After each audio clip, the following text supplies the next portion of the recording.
Hey everyone, good morning and happy Friday. It's been a week. It's been like the last 48 hours, which I'm going to talk about in a bit. But before we get to all that, I'm Eric Johnson.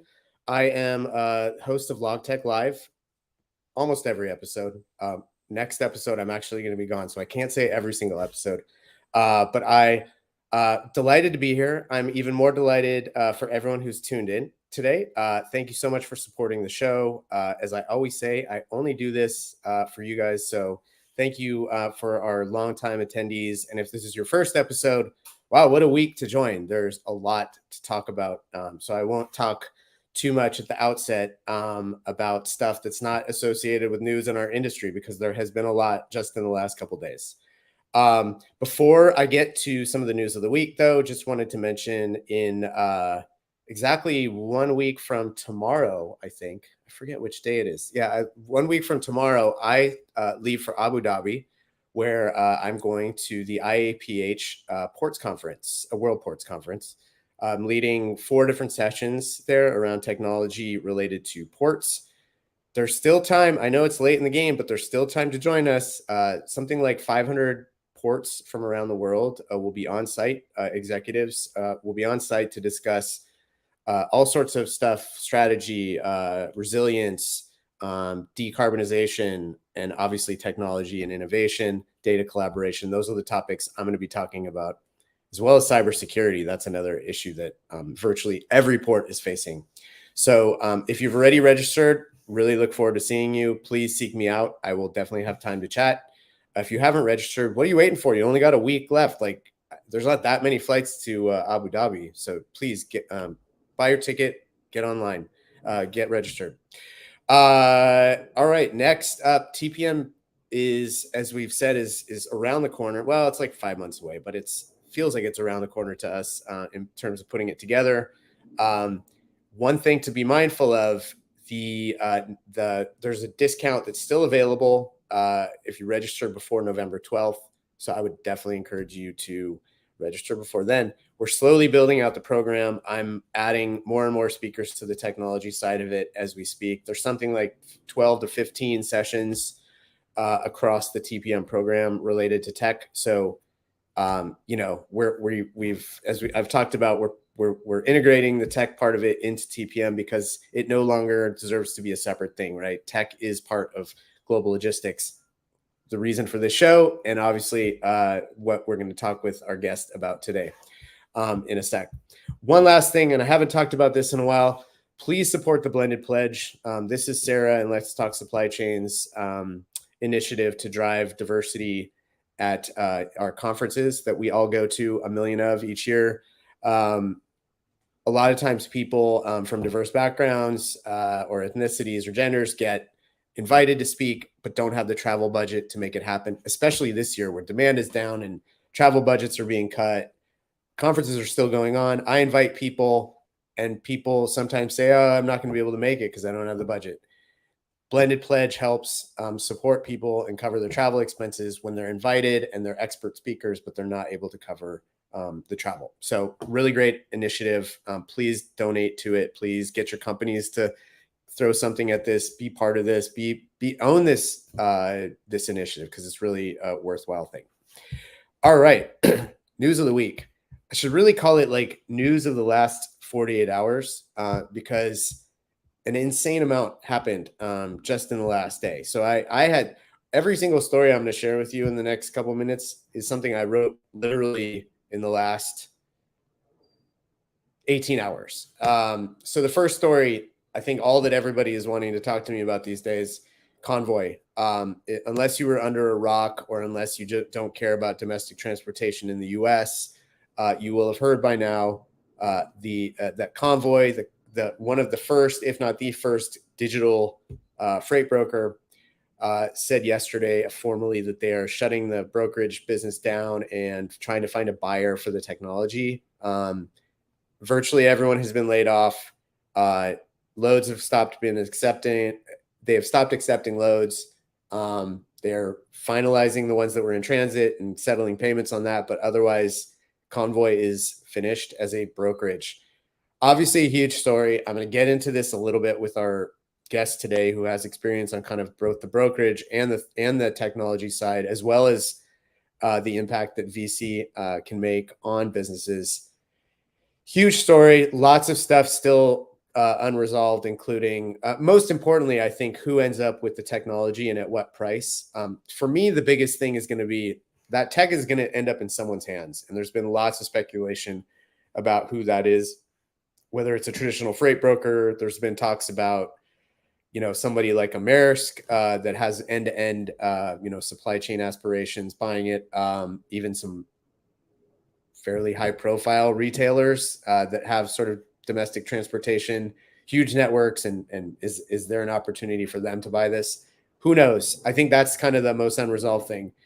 I think the bigger thing is, this is not Yellow shutting down. This is a broker that had probably an outsized impact from a marketing perspective relative to its volume.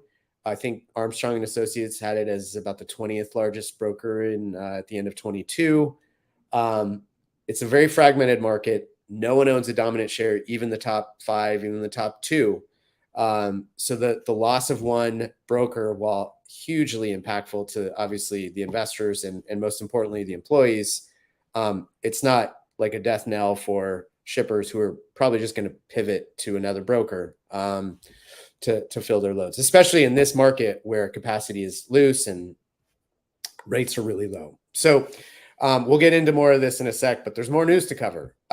Next story that we posted yesterday, sort of a very interesting timing, is another one of these so-called digital brokers that came up in the last decade, Transfix.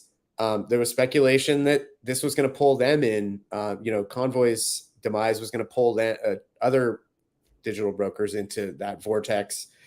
Well, Transfix announced a $40 million investment yesterday. Interesting timing.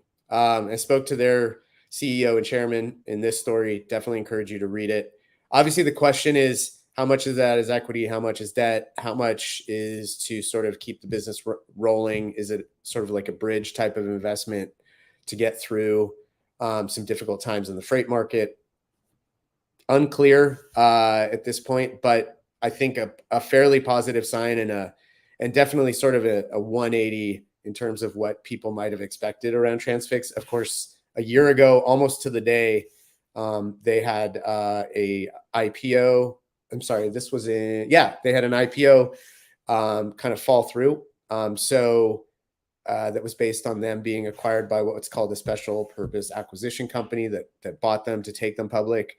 They decided not to go public because the market sucked at that point and still does. So this is an interesting sort of like recovery from that, I would say, and especially in a market where rates are just so low and the margins for brokers are pretty compressed. So last story, this would have been the biggest story of the day, the week, the month in any normal day, but it was only the third biggest. Very interesting. Slink, we've talked about this a lot. They've been, the company has been sort of pulled into this messy business because the former CEO, Chris Kirkner, allegedly, according to the DOJ and SEC, funneled money that was invested into the company into his own personal accounts and did some extravagant spending. Those are the allegations. He's going to have a court case in December. Part of that case is he felt his ties to the company entitled him to get compensated by the company for his legal fees. The current board, which was and leadership, which was making headway in terms of recovering from a reputational standpoint and signing up forwarders primarily as customers, felt that those legal fees were going to curtail their ability to grow. So the company filed for bankruptcy on Wednesday night. And I'm spacing on the exact type of bankruptcy because I'm not an attorney. But it's a type of bankruptcy that where the people that are owed money by Slink will be paid, and then the assets will be sold off. I don't know if that's a normal type of bankruptcy, but in either case, Slink as a brand, as a company, once that happens, will no longer be there. And very kind of sad end to a crazy tale. And again, two companies in one day really kind of, and both with a large amount of venture capital invested in them, essentially going to a fraction of what was invested in them, if not zero. So it's going to be an interesting few weeks going forward, to say the least. So on that note, I am super excited. This has been a long time coming in terms of having our guest on today. It's Jeff Dangelo, who's Chief Revenue Officer at Fura. And we're going to hear a little bit more about both Jeff and Fura in a second. Jeff, I'm so glad you could join us today. When I invited you last week, I had no idea that all of this stuff was going to happen literally 2 days before our show. So it's sort of weird timing, but there's hardly anyone better to have on the show given what's going on the last couple of days. So it's kind of a weird timing, right? Like well, not weird. I mean, a lot of this has been building up. There's been a lot of folks talking about Convoy and others. Are they going to make it? Are they going to make it? But it's awesome that I'm on the show. Thanks for having me. Well, so I definitely want to talk about Convoy. I don't want to only talk about Convoy, but I want to talk about it briefly. But first, give people a little bit of background on yourself, and then we can get into a little bit about what Fura is and what you're doing there. So thanks, Eric. 21 years in logistics and tech. I was one of the early employees at TQL. So I think number 30 or so. I saw that run to about 700 million. So I've seen really fast growing bootstrap logistics companies, right? And TQL and sort of building and what it takes to build a logistics company. And then I helped one of the founders of TQL, Ryan Legg, start Megacorp Logistics. And I saw that run to about 150 million. And then decided to move to California, Silicon Valley, to start Turvo. And that sold last year to Lineage. Turvo is a collaborative logistics platform. I was the CRO for them, but I was also the SME, and I became more of a sort of a product lead in some ways to sort of how we built it. But I also ran revenue. And then last year, when I was trying to figure out what I wanted to do again, I met a guy named Phil who founded Fura, and they had just really interesting ideas about how to sort of build and scale tech/digital driven company in this space. And so right now we're building technology, but we also have this whole other logistics side, freight brokerage companies that we own, and we're trying to sort of merge the two together in a really cool and different way. So very interesting, and precisely why it's crazy that I had invited you the week that all that Convoy sort of stuff shook loose. But just to give a little bit more background on Fura, so you sort of alluded to the strategy. Can you go in a little deeper into that? Like what's the model? Who are your customers? Kind of what do you think at a high level differentiates you guys from other, freight brokers with tech, essentially? Yeah. So, and then I'll get into like what's the difference between a tech-enabled broker and sort of all this stuff, and why I think there's difference in DNA. Yep. So Fura our mission is to eliminate waste.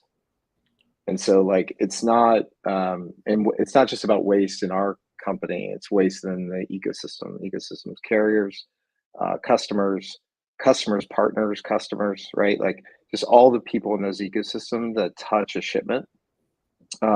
So think of Fura as a platform, technology, people, process. And the original growth, one of our growth engines is acquisitions. So we bought 2 freight brokerage companies, and that was obviously one of the growth engines. One of those companies, we've sort of folded them together. One of those companies, we've really worked to grow organic growth from that company. We do that through transactional business, but we also have some SaaS-like business models in that part of the business. And the third is we just launched 2 months ago an agent program, and that agent program again is all about how do we solve problems for agents and their customers and eliminate waste for them. Like I looked at, there are 15,000 agents in the United States, and most of them have really bad technology, like really, really bad, archaic. Like they're not working with CH Robinson. They're not working with TQLs. They're not working with companies that are probably a little more forward than sort of traditional brokerages. They're working with a lot of companies that just don't have the investment to go build or the chops to go build technology themselves. Yep. And so when I think about like the three types of actors in our space, you have the software companies that have the DNA of a software and product organization, where you have to raise capital to go build because engineers are expensive and it takes a long time to solve problems enough where people are willing to pay money for your product. Yep. Then you have on the other side, you have brokers, and they might say, hey, we're tech brokers, but they're literally humans, and their focus is to support those humans with technology to operate, to manage that business.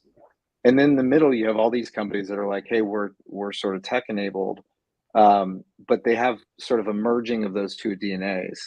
And I think what you're seeing with like a Convoy, they're trying to do that. The problem is the only way for them to sort of make those transactions work is to go buy up the market, like buying up transactions, and that's a really hard thing to do. I think early in the Coyote days they did it, right? And Jeff got out really quick, quick enough where he could walk away. Warburg Pincus was sort of giving them money to do that, and then they got bought by UPS. So like, there's a whole lot of that stuff that's done, and you're seeing some great technology that was built, but I think the challenge is those companies started as, hey, we're technology companies, and not necessarily have the DNA of also logistics as well.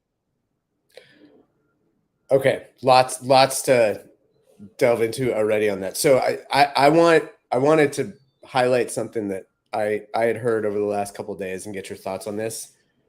One of the challenges that Convoy faced, and probably a lot of other companies faced, according to this person, was if you're a traditional broker and your sales are going crazy and you need to scale up to meet the demand you add people. When then the market turns and you need less people, you sort of flex up and down with people. And that sounds very like businessy and cold and callous because people are getting hired and losing their jobs. But that's right. That's the way brokers have sort of, and tell me if I'm wrong, have sort of met the challenge of the different parts of the cycle. This person said with tech, if you're building a tech component that's like ever present, you can't flex up and down with your fixed costs on the tech side the same way. And so you end up with higher fixed costs when the market turns than a traditional broker. And so you're less sort of flexible. And that kind of cuts against the grain of what the thesis is, which is, well, tech will make you less dependent on, and less reliant on adding people to scale. That was, so I thought that was interesting. Is that, do you think there's validity to that? The really good traditional broker, or the ones that have grown, really know their number, right? For every X, dollars in net revenue, I add a human being, right? They've done that, and they became people machines, right? When you go ask any CEO of a logistics company, and you ask them, what's your differentiation? Like, it's our people, and that's great, like it's awesome, but it's actually not a lot of times they're solving the real problems for customers. When you go to a technology company, like, you can lay off a bunch of engineers, right? And you're just not going to develop as fast as you want to develop for customer demand. It's going to slow down. So if you want to lay off engineers, sure, but as you grow technology companies, it is a harder thing to do, because that technology needs support, right? That technology needs updates. You have bugs that affect your customers' experience. Like, there's people that have to do that work. And there's only so many places in the world that have great talent for that kind of sort of execution, right? If you're a tech-enabled broker, you need a ton of capital, like traditionally, to do this. Like, very different from us, where we buy profitable companies, we use that profit to build tech. Like, it just completely different sauce there. So that's sort of, I think they're right in some regard, but I also think you can't cut. It just will slow everything down from the maturation of the technology that you build. Yeah, that's super interesting. So I was thinking, I alluded to this a little bit, but I wanted to ask sort of like, okay, what's done is done, and we can, we could do it like 30 minutes of a postmortem on Convoy. But the question I'm most curious about now for to hear your thoughts on are, okay, the brokerage is gone, the tech remains. It didn't just evaporate into thin air, and they're going to try to sell it off.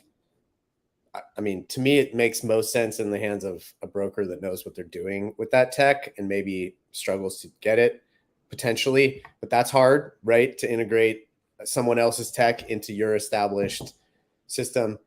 I think it's personally, I think it's a little clunky to try to take what they've done and add it to a business that doesn't do brokerage, third party brokerage all that well. So where do you think this ends up in? And I'm curious from the standpoint of like, does this end up in a home where someone essentially gets a some part of $1 billion of technology development for 20, 30, 50 million, whatever it sells for, and that just becomes like this pivotal thing in the development of this company's growth? Wow, great question. So number one, it's not that you build technology that's very hard. Like, I mean, there's a lot of work that goes into it. Don't get me wrong. Like productization of certain things within the platform is like you have to be very thoughtful the way you build these things, both infrastructure, UI, database, data structure, that kind of stuff, right? The hard part is adoption. Yeah. And if you take this behemoth of a technology stack, I'm sure it's big, and you Sure. say, "Hey, we're going to adopt this into a logistics company," and honestly, it was one of my biggest regrets at Turvo that we just didn't keep it for ourselves and build a logistics company like through this Around it. because it was yeah because it was so good but people weren't willing to make the change, Right. and you have a lot of people in the logistics company that are used to doing things a certain way. you know Adopting that is going to be very difficult, Yeah. right? You kind of got to piece it over time. In the next 2 or 3 years, if you don't evolve that technology, it's going to be it's going to be obsolete in some way, right? Yeah. Certain things are going to be obsolete. Yeah. So does it make sense for a bigger guy, like in that regard? It's almost like you needed to work with a startup, right? That understands how to manage cash flow, in my opinion. Now, Right. going to a Walmart or a big retailer that has, I mean, maybe there's a way they want to insource a lot of stuff and you want to take it slowly and they don't have the time to go build something like that, sure. Um, but there might be a small chance that instead of selling it as one big thing, you could piecemeal it together, right? You could say, I'm going to sell this piece off and that piece off Yeah. because it's going to add App value, here, the TMS here. Yeah, that's interesting. because just be easier to adopt in certain situations. And selling the whole thing is just going to be adoption is going to be very hard. Yeah, I think this is one of those things that strikes me as makes beautiful sense on paper to have like a top 10 broker that feels like they're behind their other, like their near competitors, and can leapfrog them. And then it's like you buy it and you're like, well, okay, how does this actually fit with the way we do business? And is this going to be a 2-year process, a 10-year process? Is it just going to fall flat and they're going to write it off and it's not that big an expense relative to their revenue? So they just, there's not like that kind of like burn the boats mentality about actually using it. Yeah. So many different permutations of this. And that's why I hate indulging in too much speculation, because it's like, it doesn't really do anybody any good at this point. It's fun, I guess, to a certain extent, but it's not really all that useful. And this is actually why our strategy is a little bit different than something like this. So they built this complete tech stack, Yeah. right? And that all sort of integrates together into one technology. And maybe it's difficult for them to break it apart.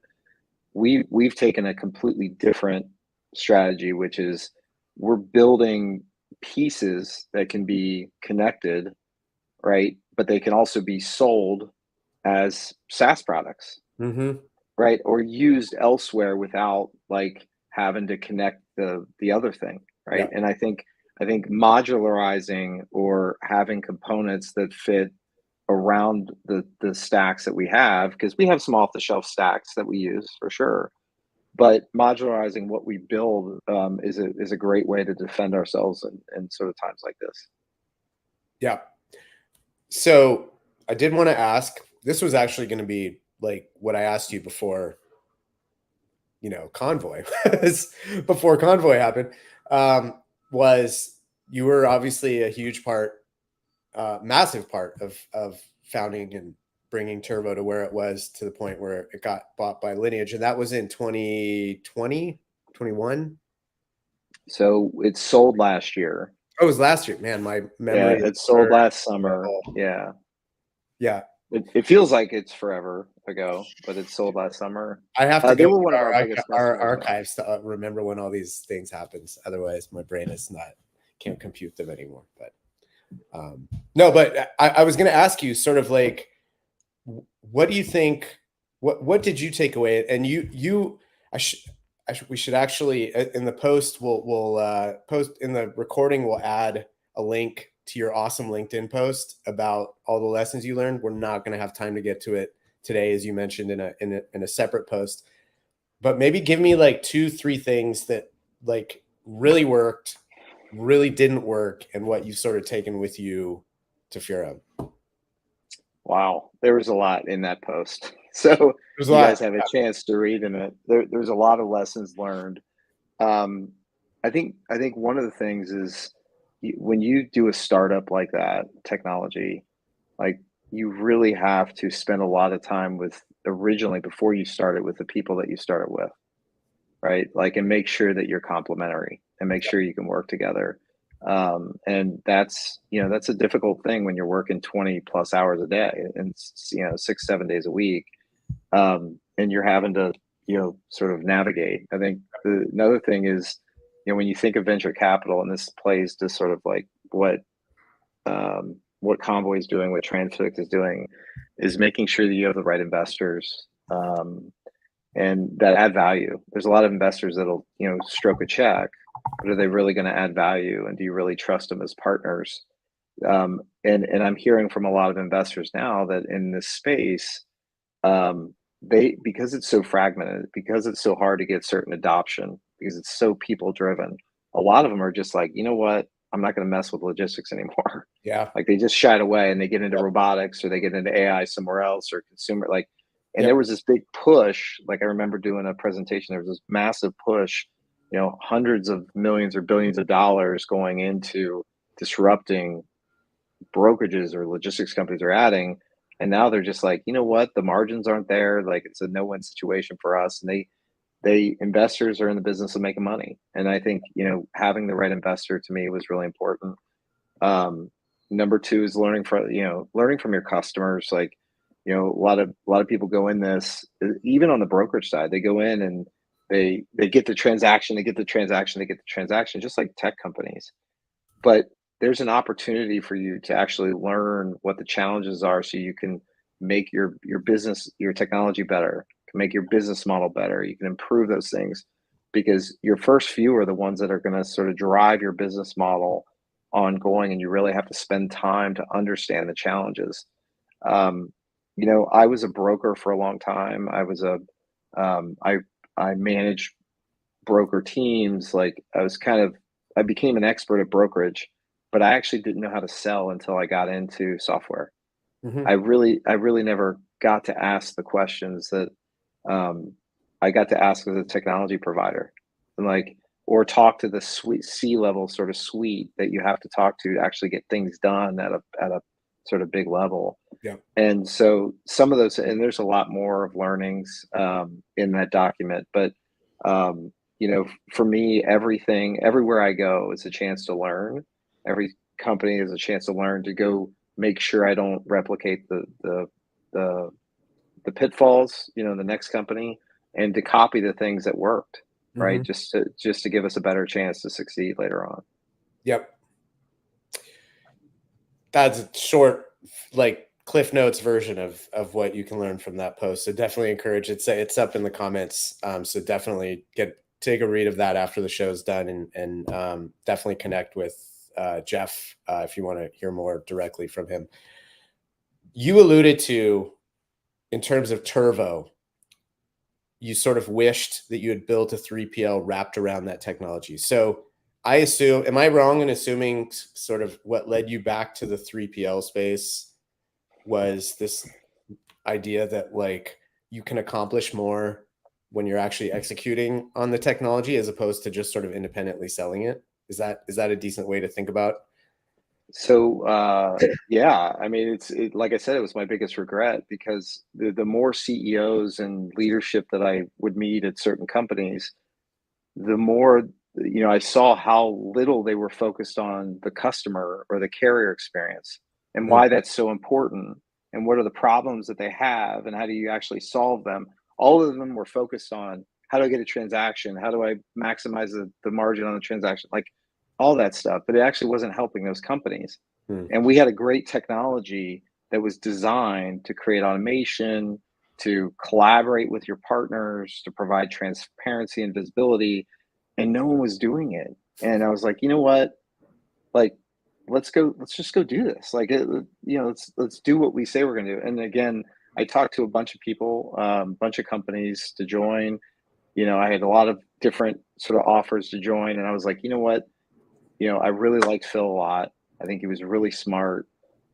He was open and thoughtful about like ideas and new concepts. And, I joined that team and then I became an investor in that company, in Fura in order to help us drive this. mhm. And so this is my chance to sort of have a second chance at what we did at Turvo, but just doing it, using services as a way to get in with customers. Mhm. What if can I play the devil's advocate and say, so by the way, I totally understand what you mean. I think it took you probably 3 calls with me for me to like fully internalize what you were trying to do at Turvo. And I can only imagine how difficult it is convincing enough people who needed to like understand that, to actually pay money and not just like listen and and understand it. So, but let me play devil's advocate for a second. Say the best situation is when you're providing tech and you are truly a neutral provider of that, as opposed to, oh, I also want to move freight on with my capacity. How do you sort of like navigate that in the current, from the Fura point of view? It's an awesome question. I love the Geneva, we're Switzerland concept, right? In some ways, it's real. I do think that in the future that those lines are going to be blurred, and they're starting to become blurred, and people are used to becoming those lines being blurred now. Yeah. And to me, the most important piece of that whole equation is, does the shipper or the carrier see you as a partner? And if they see you as a partner, they're willing to give information and share and collaborate. If they don't, and a lot of them been burned by 3PLs, Yeah. like this is our challenges. Like a lot of 3PLs come in and, hey, I got to make money. Hey, I got to make money. Hey, I got to make money. And they're not really thoughtful about becoming a partner with those companies to solve true problems or do real discovery, right? Yeah. And so how I come back at that is our focus with shippers and carriers is how do we partner with you to help your businesses grow, become more efficient, eliminate waste. And oh, by the way, one of our business models is brokerage. Like it just makes that conversation much easier. Mm-hmm. Yeah. I mean, my general sense is that, I mean, so for instance, I had a chat with a bunch of shippers yesterday about international shippers, about whether they were using 3PLs or using software internally on a neutral basis to manage a specific process on the international side. And there were 8 people on the call, and 8 of them had totally different views and were using slightly different approaches. And so I agree with you that in terms of the blurred lines around what it takes to accomplish something, shippers are pretty open. It's like sort of what works. They're not necessarily thinking like, oh, you know, this is a 3PL. I can't be completely tied to them because what if their service or the freight rates suck and I need to like pivot off.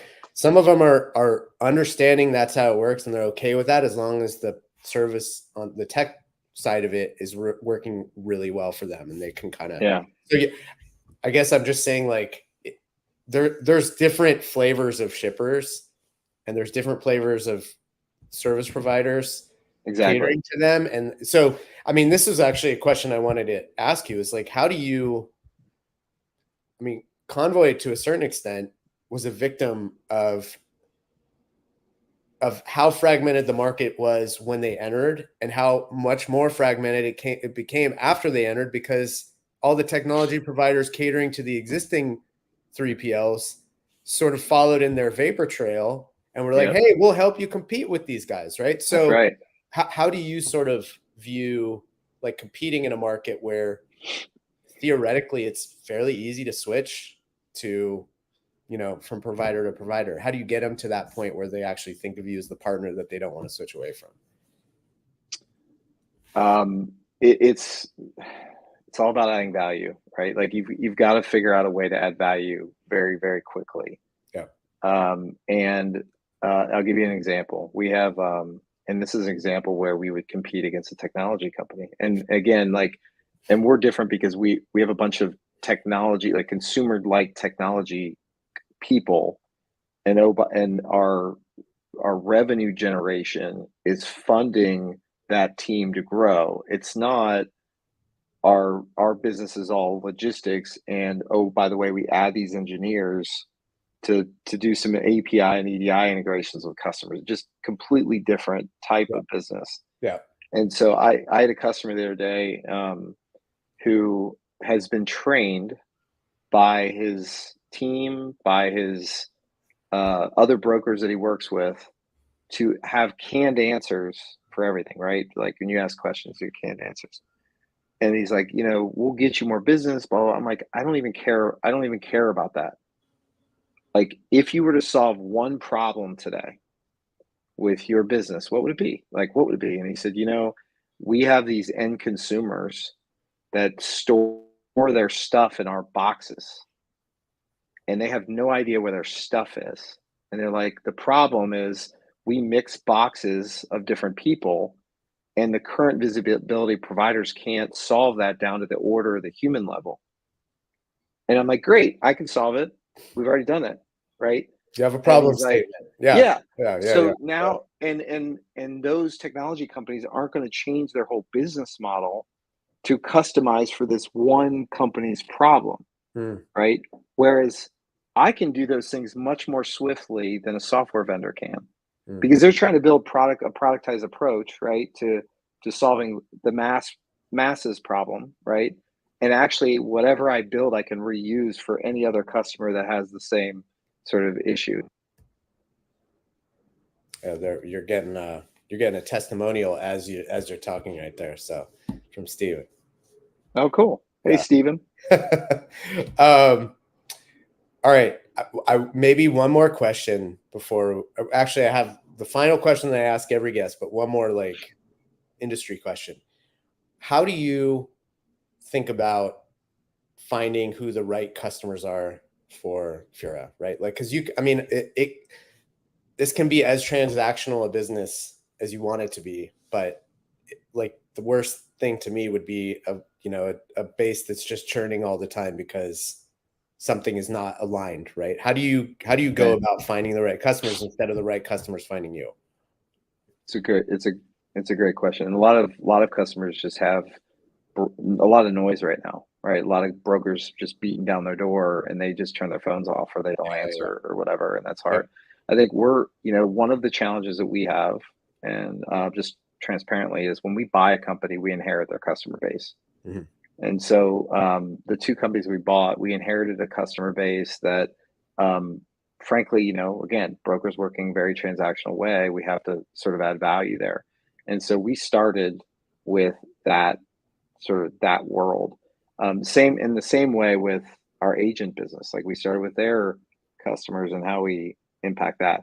The great thing about what we've designed and what we've built and what we're building and just the focus area of removing waste is our customers have other partners like shippers, receivers, like customers, whatever that they work with.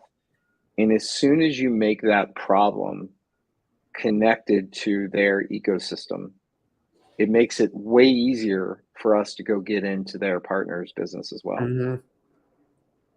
And so we really focus on the ecosystem sale, right? Like how do we, sort of land and expand within their ecosystem? Mm-hmm. And because the ecosystem has the same problems, and the more you get those companies connected, obviously, and the more we're a part of it, whether people, process, technology, the easier it is for us to stay with them as long-term partners because we're thinking differently. I had a customer.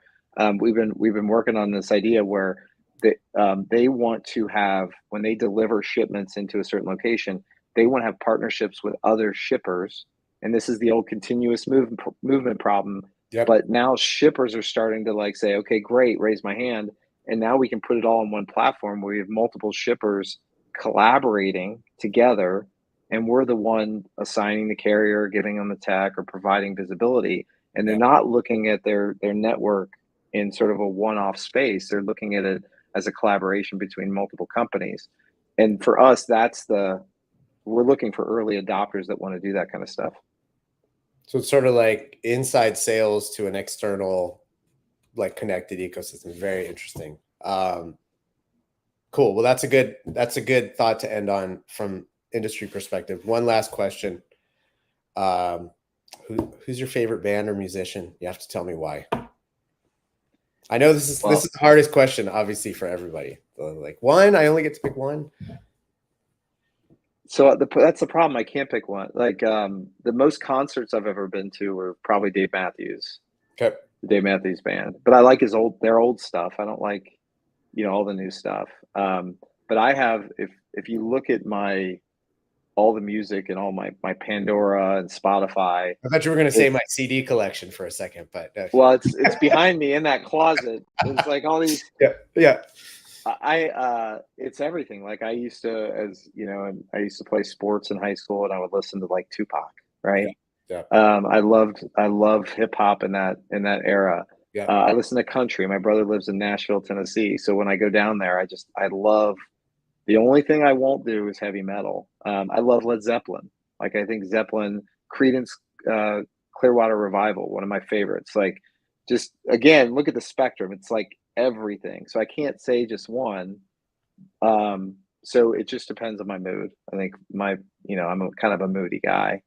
So depending on the mood I'm in. I'm totally the same way, and I totally appreciate that. And I think that's like a product of, I feel like it's such a product of people in the 80s and 90s who had access. We had like increasing access to different kinds of music as we got older, right? Like LPs were like hard to play, and then cassettes, mixtapes, CDs, disc changers morphed into MP3s. Now Spotify, you can just listen to anything you want, but we still have all those genres that we used to listen to. So I totally appreciate it. I think everyone's kind of got like an eclectic mix now, but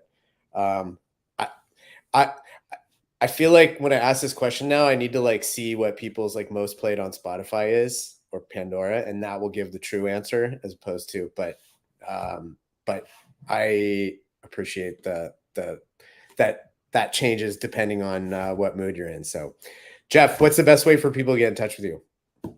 So you can go to my LinkedIn and connect with me on LinkedIn, or jeff@fura.com is my email if you want to reach out to me that way. Cool. Well, totally appreciate the thoughts. I mean, timing, I still can't get over the timing of having you on this week. It would have been crazy if I had someone who was like an international, like trade compliance or something. Like, they're like, wrong week. This is a perfect guest for this week.